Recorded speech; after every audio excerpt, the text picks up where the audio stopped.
All right, people, and of course, we welcome you as we go on the inside with Steve Wiilliams, and courtesy of the Foundation for Human Development.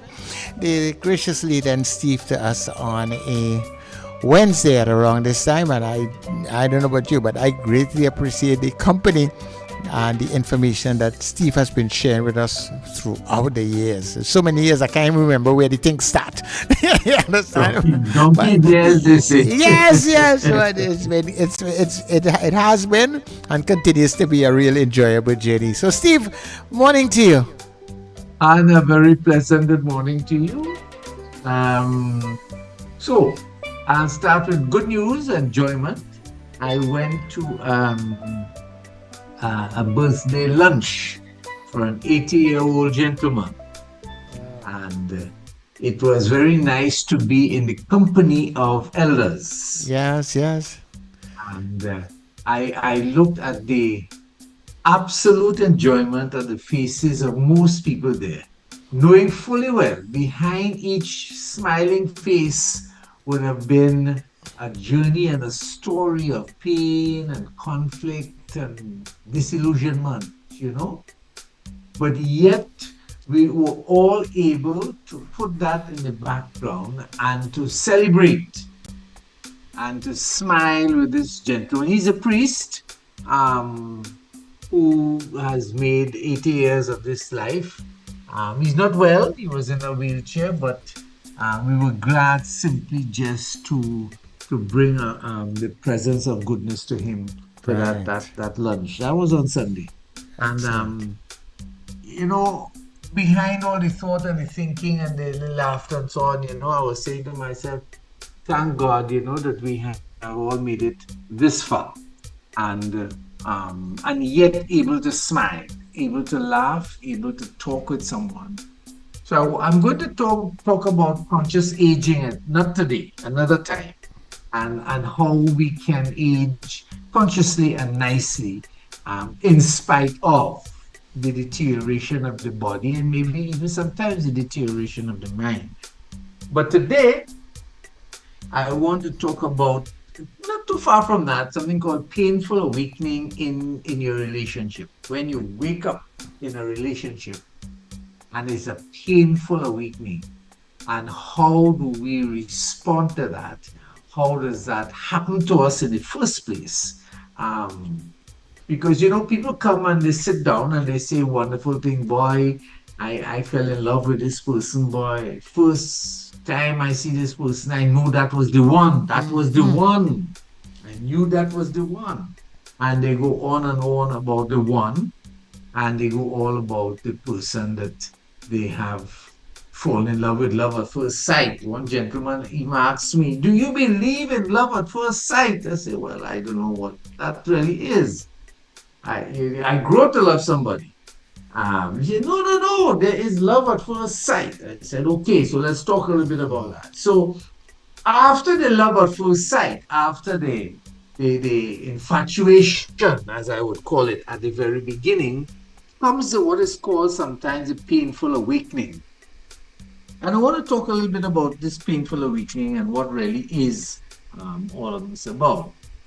So I'll tell you, and I'll build my storyline today from this statement. We don't just fall in love with people. We fall in love with the stories we create about them. Let me repeat that. We don't just fall in love with people. We fall in love with the stories we create about them. What I'm going to talk about is the fact that many a time in our relationships, we create and project our own stories or feelings, our dreams onto the person.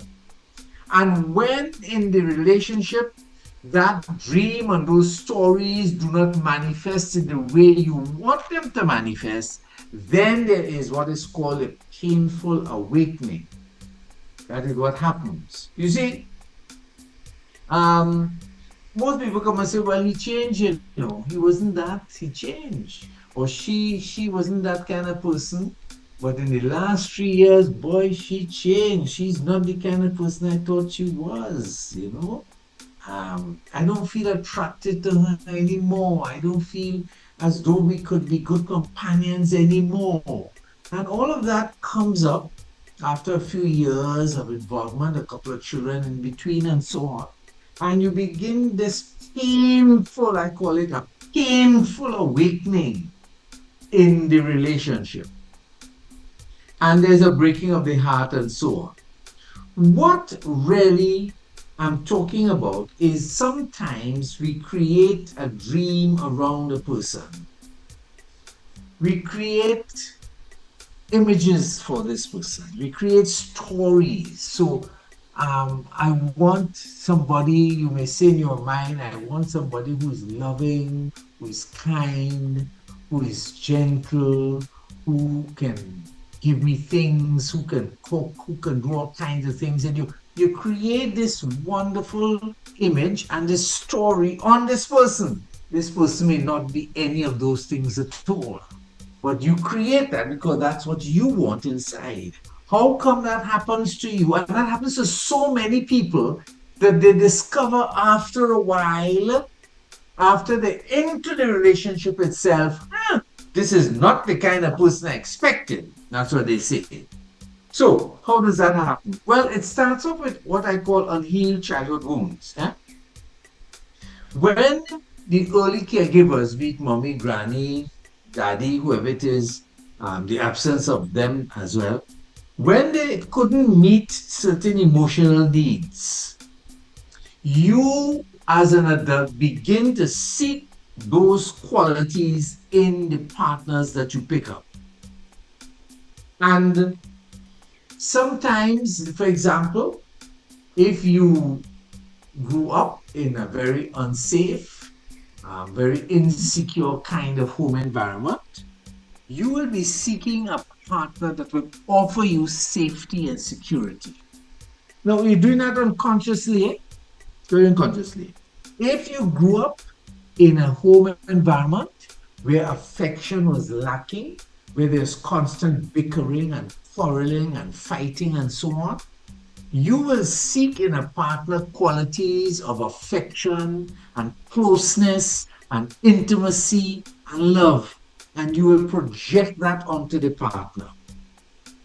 If you grow up in an environment, in a family in which all your power was taken away from you, not a dog bark inside this house, you will never give him a chance to express yourself and so on, you would seek a partner unconsciously, a partner that will allow you that freedom to express yourself. So sometimes you get into a relationship and all of a sudden you have to take over. I said we're putting the yellow color in the kitchen and we're putting the blue color in the living room, and you're not shifting because you suddenly become aware of your power and you suddenly become aware of your control. And these things tend to create, because that's what you want. You're looking for ways in which you can heal your childhood wounds, and we all have different kinds of wounds. So sometimes we project those things on a partner, and we unfairly so, because the person may not be like that at all. But because I need a lot of affection, I need a lot of loving, I need a lot of caring for, and I need somebody who could talk to me all the time. I don't want nobody silent in my house, and so on. You project that onto the person. And as soon as the person begins to stay within himself or be silent or not speak up too much or not say anything, he say, we cold. I find he's cold in the relationship. He doesn't talk much. But you projected your desire, your strong desire and feelings for closeness and talking onto him. He may never been so. When you met in the very beginning, he may have been a little bit chatty and he thought, God, I found the right person. But that may not necessarily be the person throughout. The other part, the other area that we project people onto is because of the stories that we adopt in our childhood and adolescence. Now, we look at television a lot, and there are lots of storylines about families on television. There are images of what a family should look like. As one person said to me, I want a family with closeness and so on. I want a family that we could go to the beach all the time. And when we come from the beach, we have wonderful Christmas gatherings and so on. That's what they saw. That's what they saw as family in terms of television, but did not necessarily see that in terms of their own family. So they project this onto the stage of their relationship. They project that on. And as they do that, they find that the person or the partner may not be that interested. As one person say, we don't go anywhere. Others be begging him, telling him, let's go here and let's go there. And I'm fed up, I'm fed up. He only wanted to wash down the car. He want to watch football. I don't want that. I getting lonely in this relationship. And a lot of it is because, and two different people in a sense, but you projected your storylines onto him. This is what you have in your mind, your image as to what a family should be. And sometimes we have all these created images that come through many of these television programs, and you're 9 and 10 and 11, and you're watching these programs and you're saying, God, I wish I was like that boy. I wish I could be like that, and some of these things like that. So for many people, we project that kind of a story onto a partner, unfairly so, and sometimes onto the whole family setting itself. So we get disillusioned, you see. We become disillusioned with the process. We become disillusioned with the person. Then you have something a little deeper, much deeper. I call it a spiritual longing. Sometimes for some people, based on where they are, they have a desire for a transcendent connection, unconditional love with God. And they project that or misdirect that into the human relationship. So that because you have this glorious inner need and inner desire spiritually, you sometimes project that onto your partner, and he must be filled with unconditional love and so on. It's unfair because a partner can't do that. Partner can't fulfill that love for you at all. And there's no way that partner could actually be that kind of unconditional person. So the question, therefore, is, and not so much a question, the statement is that sometimes when we awake, when we become aware that things are not quite right in the relationship itself, and we have to look at ourselves first. We have to ask the question, what am I projecting on my partner? What is it that I feel that I need, that I am not getting, that I thought he or she is responsible for giving to me? And because he or she is not giving it to me, therefore this is not working out quite right. So, what are the qualities that we need to ask the question and look at ourselves first? And I always say that in all these sessions and sharing, it's about you. It's always about you. And of course, we don't want to think that most of the time, because sometimes it really does look as though it's the opposite person. It is the partner, and true, and that may be quite so, but sometimes it's not. You see, when we fall in love with people, when we start a relationship, most of the time our heart is really seeking connection with the other heart. That's what it's about. I'm talking about the emotional component of it.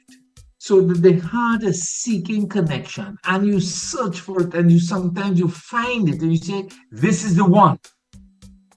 But sometimes your mind, because we have two intelligence centers, sometimes the mind is busy creating projections. And the mind is what creates the confusion and stirs up the conflict, so that you are placing onto your partner your qualities and your needs and your expectations, which they or he or she, sorry, does not have how to meet most of the time.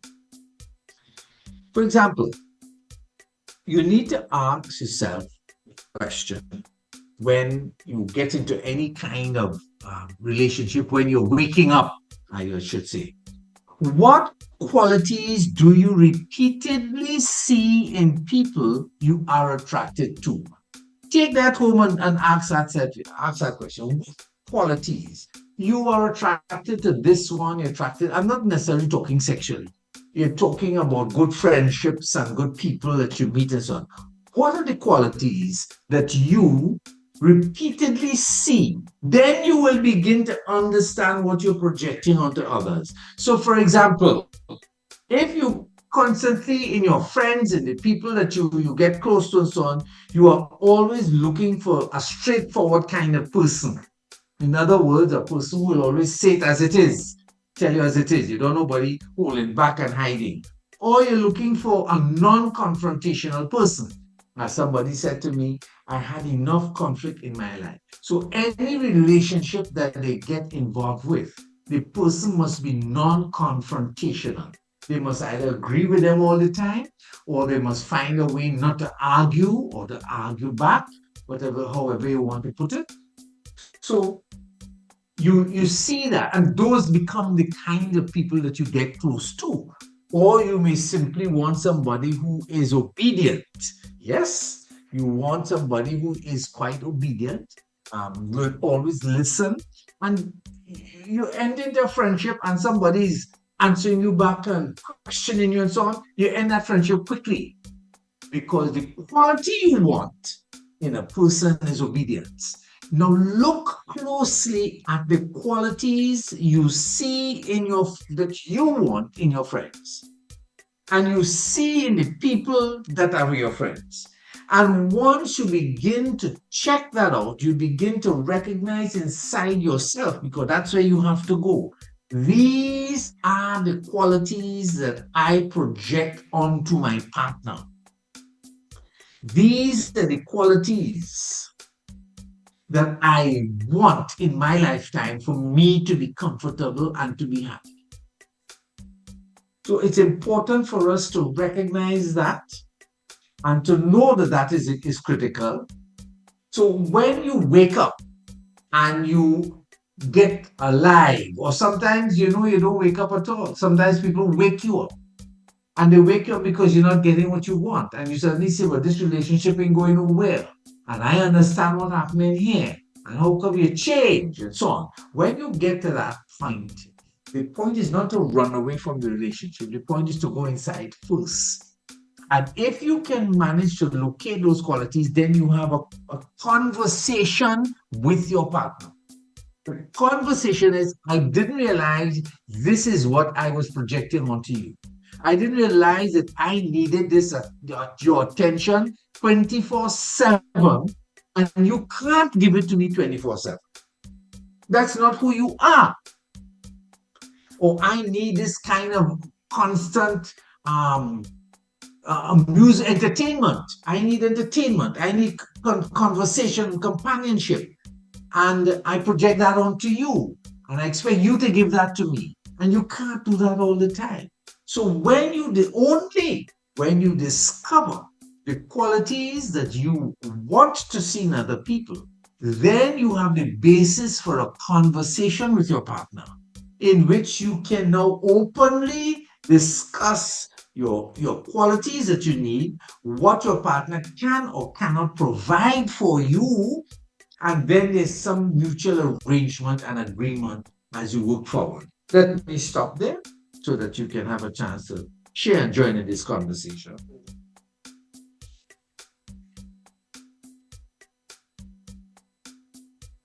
Yeah, sorry about that, Steve. Just getting caught up in some other stuff as I go along. Didn't realize that was the time already. Yeah, I must step out. Look at the watch. I say, wow. Wow. All right, so people, we can open the lines and take your calls. So you can call us at 281-1315. We are here with Steve Wiilliams, courtesy of the Foundation for Human Development, and this is where you can get in on the show. And we really appreciate you getting in on the show to hear what you have to say about the many things that Steve been talking about. All right. So while we wait on the calls, this is a real self-analyzing topics, Steve. And I think if we take time to go across on the other side and look and see what we are seeing, we would tend to understand sometimes the kind of pressures that we are putting on people, but we will also be able to see, what we could and really should be also. Mm-hmm. Mm-hmm. You see, if we don't, we're not perfect people. We're not perfect human beings at all. We all come with all kinds of pieces of baggage attached to us whenever we try to sincerely form a deep relationship with someone. And the way forward is always about looking within yourself to determine, well, these are I have too much baggage here. Um, so we sometimes have to ask ourselves what disappointments have repeatedly emerged in your relationships. Then is when you know. It's a good question. Couples should sit and ask that. Sometimes you're not perfect, I'm not perfect. So what are our disappointments? I'm here with you for the last 15 years. I'm here with you for the last 10 years. What are the disappointments that I feel I've had in this relationship so far? Now, it's a painful question, because it means that you have to be open and sincere. You may say to the person, my greatest disappointment has been our sex life. It has not been good, and so on. And then you say, well, my expectation, my need, what I expected of you was the following. Then it opens up a wonderful opportunity for people to say, well, I didn't realize it was affecting you that way so much. Sometimes I saw you were grumpy, sometimes I saw you were sad, but I didn't know. So the opening question is about what disappointments have repeatedly emerged. And every couple should go through that over a period of time. That would allow for the healing to take place, because the openness would allow for people to say, oh God, my gosh, I'm so sorry. I didn't realize that I was affecting you that way, Person may say, well, I find you crowding me too much. I needed some space. I needed silence in my life.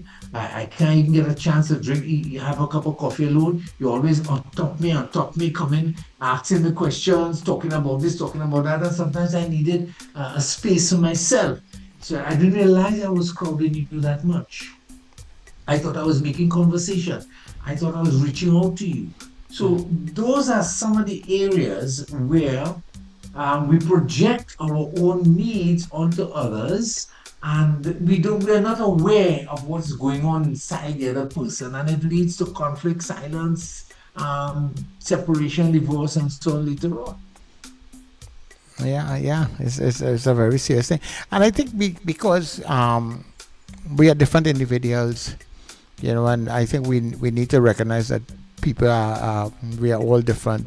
People like things done in a particular way, and sometimes we expect that they would do it in our time and in our space. So like if there's a problem, yes. Some people would like to deal with it one time. As I said, don't go to bed with no problem, try and sort it out. But some people need a few days to sort it out, sometimes in a few weeks. There's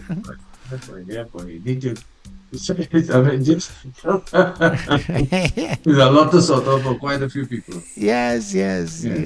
So sometimes the expectations. It is, but at the end of it all, I suppose communication is key.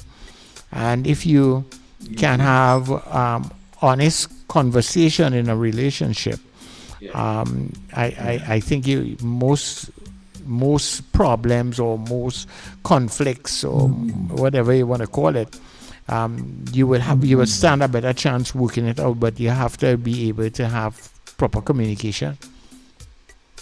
Yeah, yeah, yeah. It was the Swiss psychologist or psychotherapist who had said, Talion, everything that irritates us about others can lead us to an understanding of ourselves. And it is so true.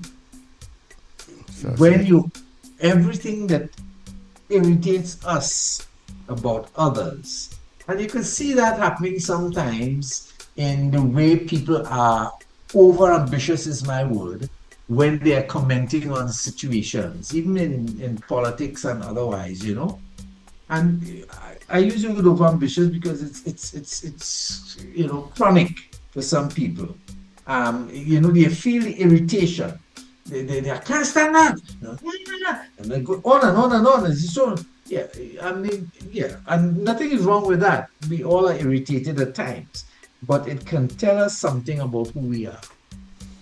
that is it. It Yes. can tell us a lot about ourselves. There's a story there. All right. Well, let's leave it there for today. So Okay, let's tell people how to get in contact with you. Okay, so we are the Foundation for Human Development. Our email is foundationhd@gmail.com, and you can reach us WhatsApp on phone 4826500. Okay. Well, thank you very much, Steve, and thanks to the folks out there at the foundation, right? Looking forward to talking to you again, God's willing, next week, Wednesday. We'll do it all over again. Yeah, take care. Thank you. All right.